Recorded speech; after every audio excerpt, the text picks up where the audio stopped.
आज हामी एउटा सामान्य परिवारको कथा हेर्दैछौँ। एउटा कक्षा 10 को विद्यार्थी, उसको सपना राम्रो नतिजा ल्याउने, तर बिस्तारै मोबाइलले उसको सपना अधुरो बनायो। रात खाना तयार भयो।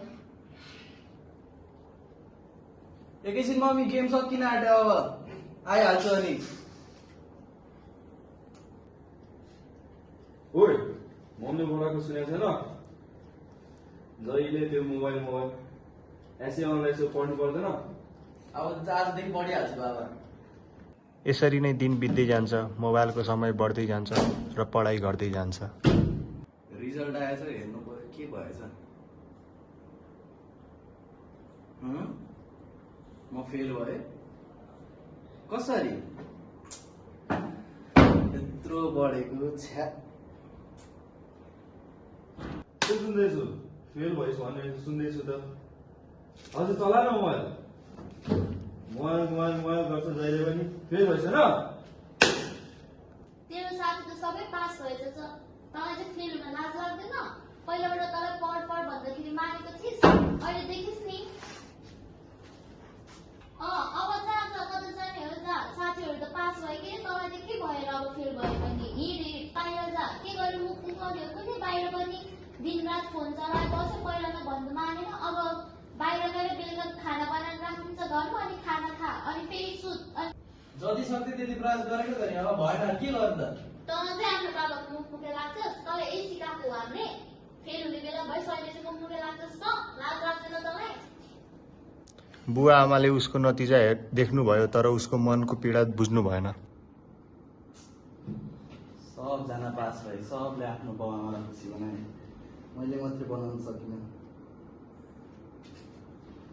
सायद म जहिले असफल हुने भएँ। यो मोबाइलले गरेर म बिग्रेको, त्यही भएर म फेल भएँ। यो मोबाइलले गरेर मेरो कसैलाई आवश्यकता नै छैन। रोक्नुहोस्, आज कसको गल्ती थियो? मोबाइलको, विद्यार्थीको, वा हामीले उसको मन बुझ्न नसकेको? सायद हामीले उसलाई बुझ्न पनि नसकेको होला।